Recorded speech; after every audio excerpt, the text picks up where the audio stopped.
Hi, this is Steve Rigolosi, and tonight on Forgotten Mysteries, I have for you a book that is destined to be controversial here on the channel, and it is In the Death of a Man by Lesley Egan. Great cover, great font, great colors. It is a Harper novel of suspense, as you can see there. Copyright 1970 by Harper.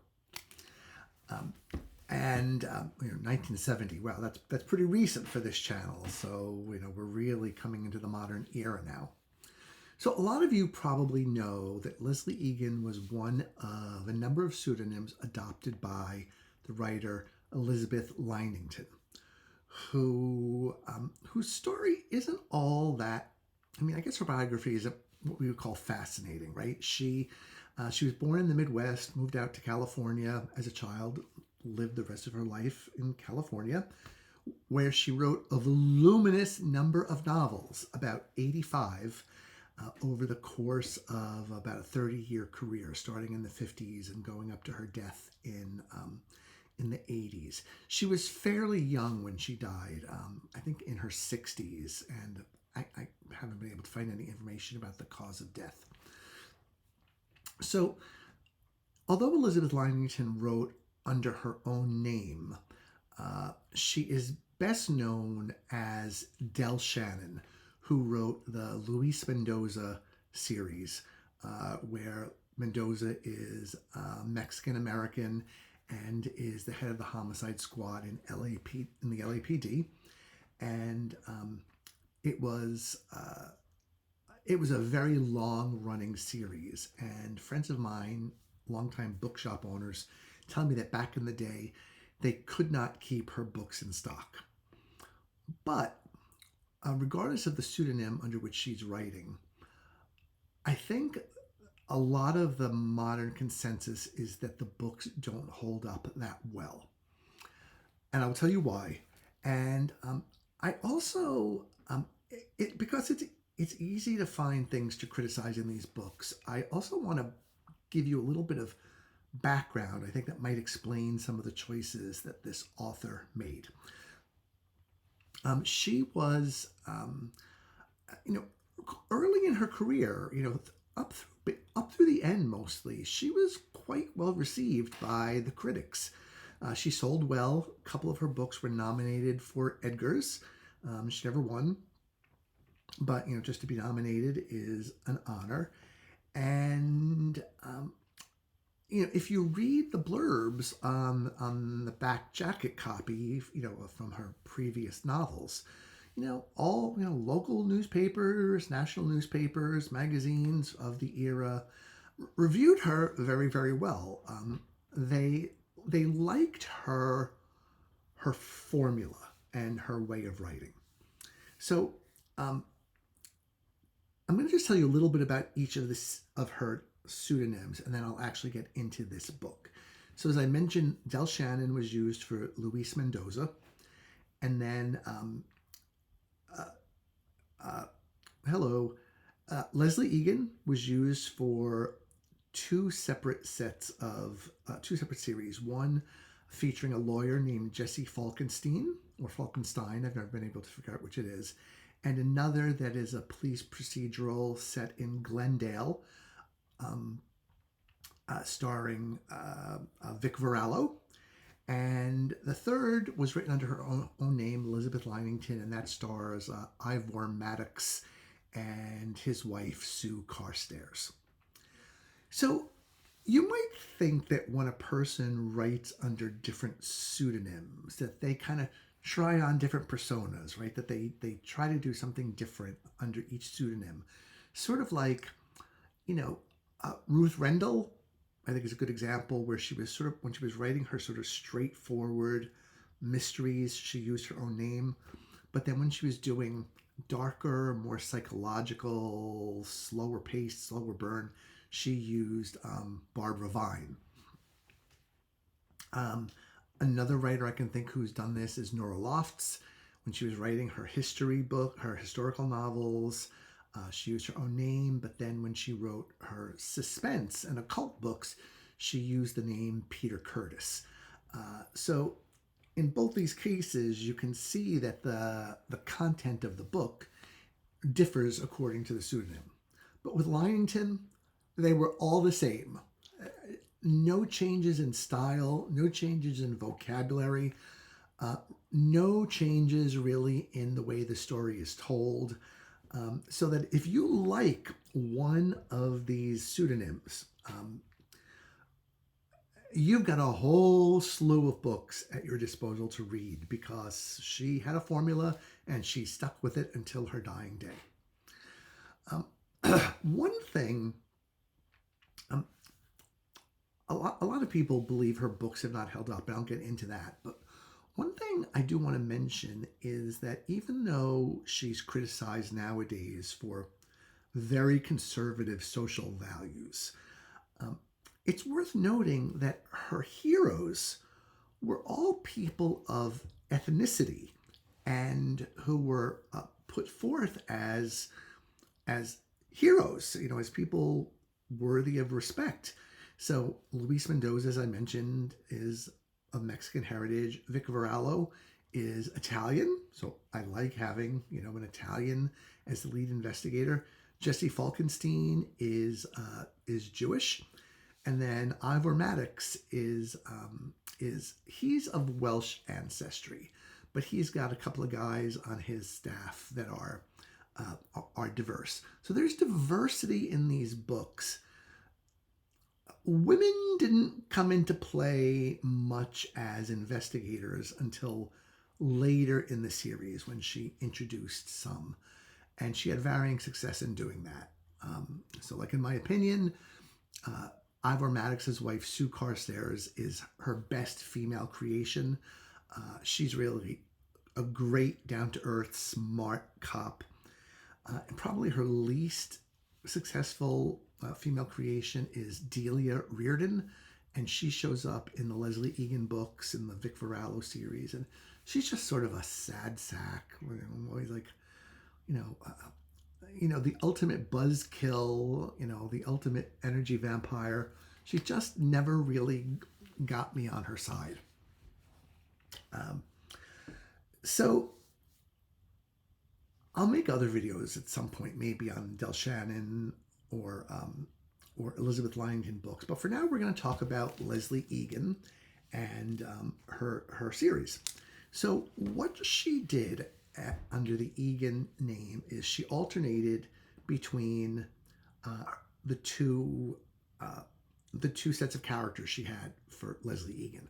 One was Jesse Falkenstein, the lawyer, and he is the protagonist of this book, and the other is Vic Varallo. So she would ping pong back and forth between those two characters.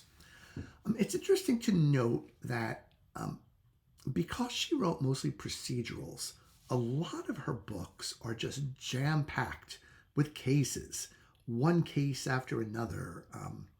No sooner is one cleared up than three more fall into place. And I think her goal was to kind of represent what a day in the life of a metropolitan police force really was like. All the books were set in California. Mendoza in L.A., Varallo in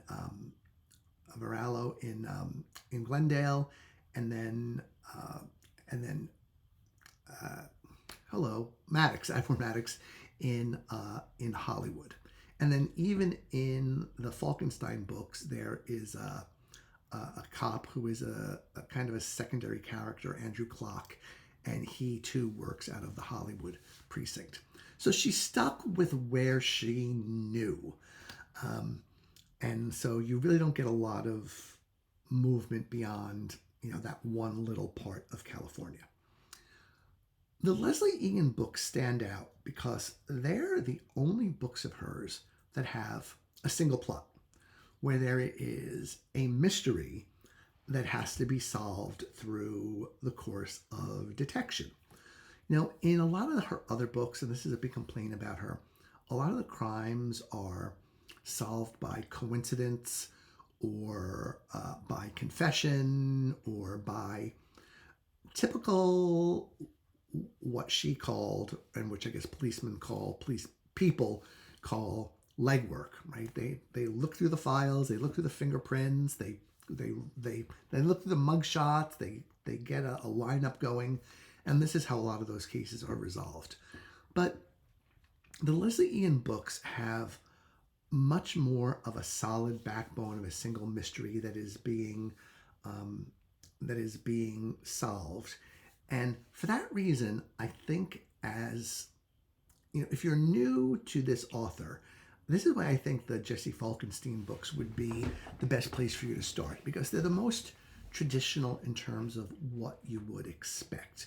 Although her later Falkenstein books, you know, I think she didn't always love to plot. So I think she just kind of loved to write and vomit out on paper. And that's not true of all of her books. She was better earlier in her career with plotting and very nicely dovetailing separate cases that come together in unexpected ways. And when she does that well, she really does it well. She can do it. But there's something about her that is lazy. I mean, there, I just said it. And I think that the nature of the Falkenstein books forced her out of her laziness, forced her to really develop a plot and secondary characters and clues and investigations. Whereas in the other books, there's just a police force that's constantly going out, dealing with murders and rapes and homicides and robberies and, you know, all the horrible things that happen in an urban atmosphere. So there's that. There's that to consider. So the plot of In the Death of a Man is pretty simple. A man, the man of the title, who is a successful car salesman, has his own dealership, and is well liked, excuse me, and well respected as a boss, and who is happily married, but with a wife and a little baby at home, because in Lesley Egan's world, that's what women did. They stayed home and made houses and, you know, made babies. And, you know, he is killed and nobody can figure out why. And even though Falkenstein is not a criminal lawyer, he does more like civil stuff, like a lot of divorces and things like that. He ends up getting pulled into these cases, and he has an intellectual curiosity about him. He's always quoting the Talmud. He's got a Talmudic quotation, you know, for every conversation or for every reference. So that's kind of interesting. And he's married to a typical Elizabeth Linington wife, who's this sort of airy-fairy, kind of pretty and, you know, well-coiffed and well made up, and sort of delightfully airy, staying home with the kids and the animals, and who serves as kind of a sounding board for the lead. And Jesse's wife, her name is Nell. She's pregnant in this book, and he defended her and married her in the first book of the series, called A Case for Appeal. So they have a long history. So what you get when you read this book is sort of a typical California mystery, where a lot of the investigation just leads to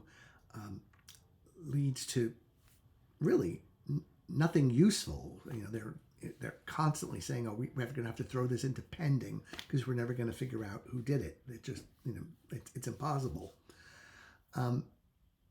And you kind of get used to that when you read these books. But then somehow she's able to pull out a pretty good surprise, like a pretty good resolution that shows that she could plot when she wanted to, when she wasn't being lazy and just listening to the police scanner in her house and using that to write down her, you know, 14 or 15 cases in a book. She could look ahead, she could plot.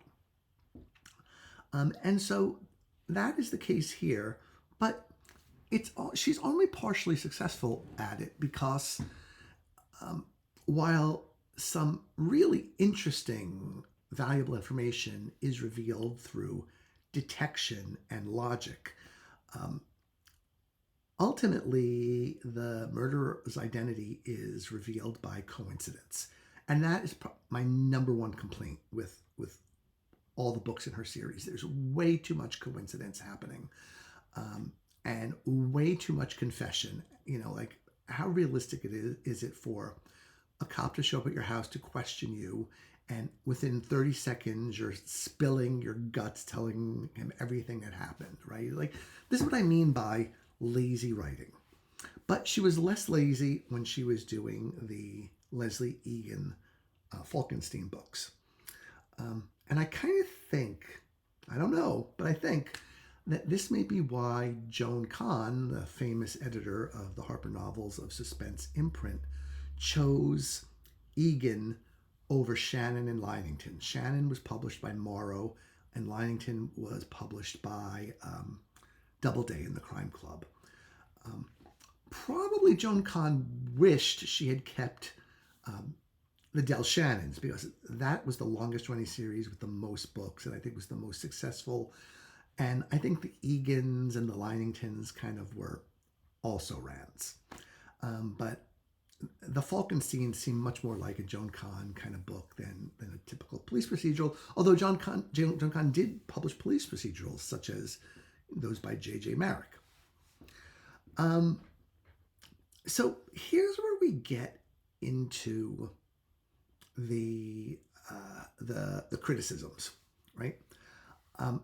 A lot of people, a lot of modern readers find her to be cold-hearted. And that is, I think, a fair judgment. Because in her view, in the author's view, there are like two kinds of people in the world: the good people and the criminals. And the good people are to be protected, and the criminals are just pieces of dog doo-doo who need to be locked up and have the key thrown away.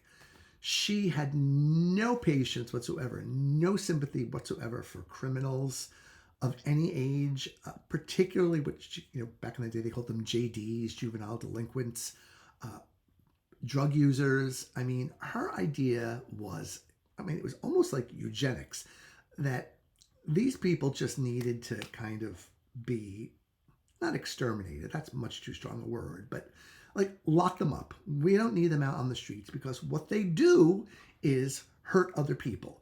They murder, they rob, they rape, they do all these things. And they're often portrayed as just stupid and committing crimes of opportunity, and having come from backgrounds, with no parents and not being raised well. And she kind of, she paints a lot of them with the same brush. Like, it would be very rare in one of her books to find a wealthy white man who is the criminal, right? Or a nice middle-class housewife who is a criminal. No, those were the good people in her books.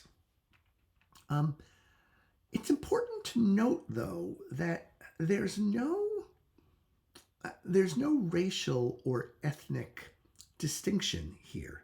It's not like she's saying the bad people, and again, I'm using her terminology, not mine, that the bad people were all of one race or ethnicity. That didn't matter. It was more that she was very classist, that she thought that the lower classes were more criminal and the middle and upper classes were less criminal. And boy, you could write a sociological encyclopedia about that, right? About the connections between socioeconomic status and crime, and the number of people in prison and all that other stuff or whatever. But she wasn't aware of those nuances, and even if she was, she didn't really care. What she will do, this is the phrase that, I mean, this gets me every time I read one of these books. She always has one of her characters at some point describe a murdered person as no loss. Right? The cops are always trying to get the criminals off the streets, and like if a hooker gets murdered, they say no loss because she was a hooker. No, no loss to society. If a young teenager dies of a drug overdose, the police say no loss because this person was just bound to grow up to be a continued drug addict and a drug dealer, or maybe a rapist or a murderer. So she had little to no sympathy for anybody of what she considered the criminal class. And she often got on her soapbox about things that would today be considered more conservative social values. Like she was forever complaining about the criminal justice system and how it's a revolving door and how the cops work so hard to bring people to justice, and then the courts let them go or give them parole after 3 weeks, and they hate that. They hate the fact that they can't prosecute teenagers as adults because she thinks, a juvenile delinquent is just a pre-adult criminal, so why not throw the book at them and get them off the street while you can? She is very down on lenient judges and certainly very, very down on drugs. I mean, it's kind of interesting to read a writer today who is so anti-drugs in her street drugs, in her worldview, because I don't know about you. I've just kind of gotten used to the idea that they're everywhere, right? With cannabis being legalized, and now they're talking about using psychedelic drugs in psychological treatments and everything. It's like drugs are just everywhere, and I don't want to say they're no big deal, but I mean, if there was a war on drugs, we have lost. I mean, they're here to stay. But she hated anything to do with drugs. So all of this causes modern readers to say, this book just doesn't read like it was written today, or it doesn't resonate today the way it would have back then when people were more about sort of law and order or justice and so forth. She also had, this is the thing about her that drives me the most crazy. I want to snap a twig when she does this, is she has her people speaking in a very sputtering way with lots of dashes. Like they're forever interrupting themselves, unable to finish a sentence, diarrhea of the mouth. And the same conversations get repeated over and over and over. So the conversations that she has in a Dell Shannon book are the same conversations you'll see in a Lesley Egan book or an Elizabeth Linington book, right? She never really varied. So all of these things are enough to make people not like her. And, I've seen some things on the web where people are just ripping her apart. But that's through the contemporary lens. As I mentioned, in her time, people thought of her as a very competent and even good police proceduralist, and she was known as the queen of the police procedurals. Comparisons are made to Ed McBain. Not really accurately, because Ed McBain was magnificent, right? I mean, if you've read him, he's just the king to whom we all bow. He did everything. Good characters, likable characters, interesting plots, great dialogue. He had fabulous dialogue. Knew how to keep a book short and sweet and keep the suspense going and build the mystery. And Elizabeth Dell Lesley really was not interested so much in that. And she admitted this at one point. If this were my MO, I would never admit it to anybody. But she wrote 3 books a year, and she wrote them out longhand, each of them in 10 days. She wrote them out, then she typed them up, then she sent them out to the publisher, and this is why you would get 3 books by her per year under each of the pseudonyms in most years. So I've seen a few critics say something like, it took her 10 days to write this book, and it shows. Because a lot of them are not carefully crafted, which is why when you get one that is carefully crafted, which the Lesley Egan Falkenstein's more fit in that category than any of her other books, again, you say she could do it when she felt like it, but she didn't always feel like it. And I know about you, I don't have a lot of patience for lazy writers, right? I mean, even those who have a formula have to keep it fresh somehow, have to do something interesting. And I mean, by the end of her career, she was just writing the same shit over and over and over. And yet, I have this kind of fascination with her. I can't explain why. Maybe it's because when you pick up one of her books, you don't know whether it's going to be atrocious or pretty good. And In the Death of a Man was pretty good. The major caveat being, as I kind of alluded to before, is that there's too much police stuff, that's like police blotter stuff going on to fill up the pages, which really didn't need to be there. That would have been much better served by developing the main plot better. And I also found her cast of characters here to be borderline unbearable, in that they live this sort of rarefied life, almost like at the top of a mountain, where they look down on the perfidies and the peccadillos and the habits of the lower classes, and just sort of, poo-poo, not quite our class, dear. And you see that a little bit in other books. I just noticed that here more. And, it's nice to have a little bit of money, but don't let it dehumanize you. So that was one problem that I had with the book. The other thing, and I have to tell you, some of the things in here would cause modern readers, I think, to, take a big swig of Drano because they just could not accept it. One of the plot points is that Jesse's sister, Fran, is a very elegant, beautiful woman who's the editor of a fashion magazine. And Jesse and his wife and his friends, they're on this quest to domesticate her. I mean, this is exactly the word that they use, right? They think, what do you need this career for? Or, when you could be a housewife and a mother. And in the books, Fran herself also feels that way. Like, I've got this amazing job. I'm the Anna Wintour of California, but I really just want to get married to a cop and stay home. It's mind-boggling.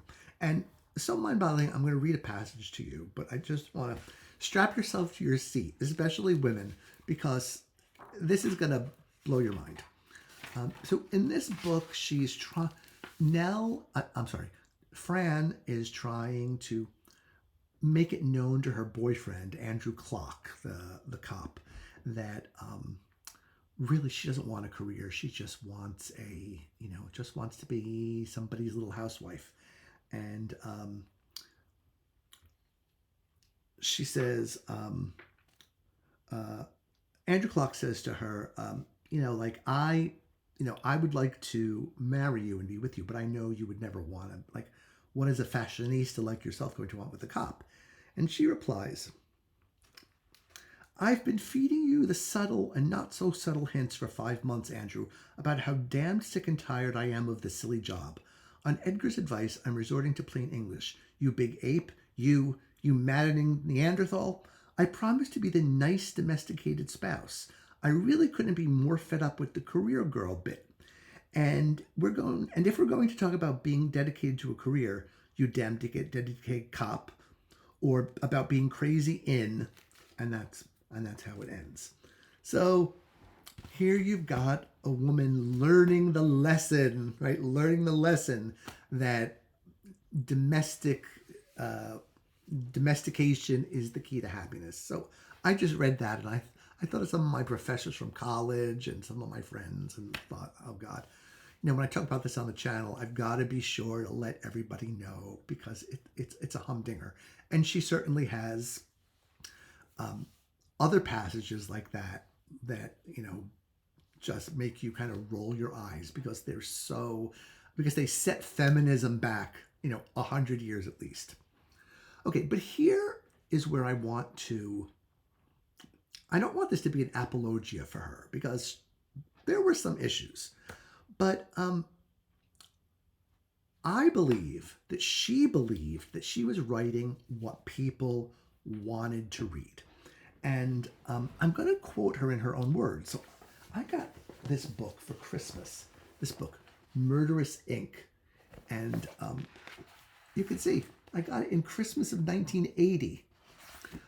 And it's basically sort of a compendium of just interesting bits and facts about female mystery writers and female protagonists, and the female side of the mystery genre. And Shannon has an essay in here. Linington has an essay in here. So she actually comes across as somewhat charming. She begins by saying, it was entirely by accident that I found myself doing police procedurals. I started out writing respectable historical novels. Buried in research, I never gave much thought to a detective story, though I was a great reader of them, until I'd finished the best historical I'd ever done, and nobody would buy it. I took a vow not to do another one before that one sold, and it hasn't yet. So, okay, that's a pretty nice, down-to-earth way of starting an essay. But then she gets into her philosophy of writing, and this is very, very telling.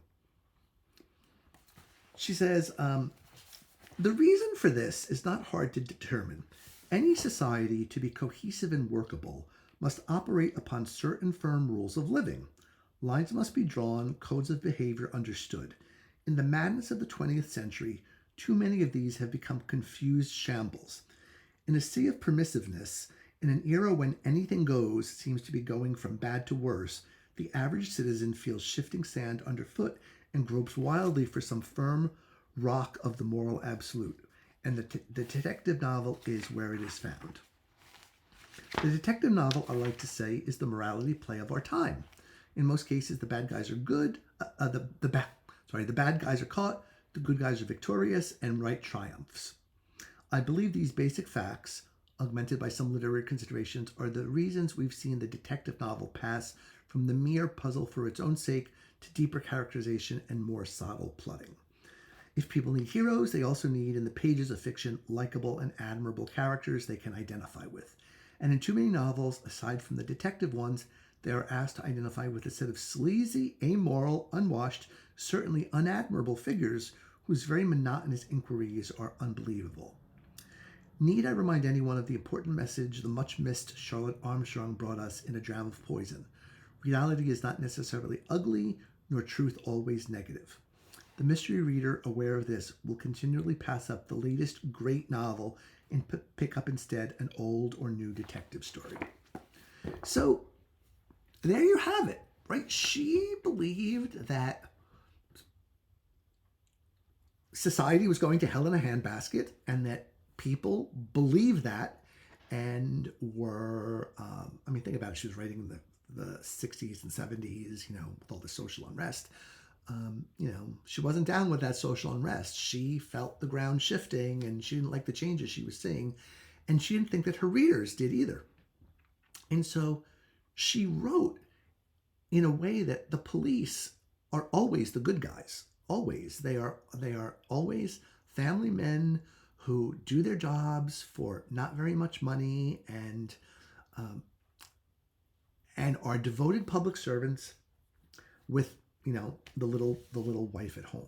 But she wanted you to admire her police, and that is what she set out to do. quite different, I think, nowadays, where police can be as crooked and rotten as the rest of us. Um, but right there in that essay, she explains what her reasoning was, and if she went a little too far every now and again, which she certainly did, I think it's because she really she really believed what she was writing, and she believed that others believed what she was writing. Much is made of her membership in the John Birch Society. That I know is a little controversial because some people have claimed that she was very actively involved. She herself wrote that she had joined but then left because she found it too extreme. So you don't really know. There's not a lot of biographical information about her. There's not much about her life. She seems maybe to have been somewhat of a solitary woman, but we don't know. But what I think we do know is that as she got older and she kept writing the same story with the same from the same perspective, I think her sales started kind of going down, down, because she wasn't giving people what they wanted anymore. So she went from being really quite successful to, still being able to support herself as a writer. Which how many people can say that? How many people can grind out 85 books in the space of 30 years? So to me, she's a cipher, and I'm kind of fascinated with her because on the one hand you've got her diverse set of cops who are held up as heroes, but then you've got her kind of, quite frankly, cruel sometimes approach to looking at criminals and crime. What I'll do is I'm going to close this because I think this video is getting long. She does something in here that is pretty rare for her, and that is to show a lot of sympathy for someone who's a criminal. And that's what I'll remember the most about this installment in her series. Without giving it away, it turns out that one of the characters is actually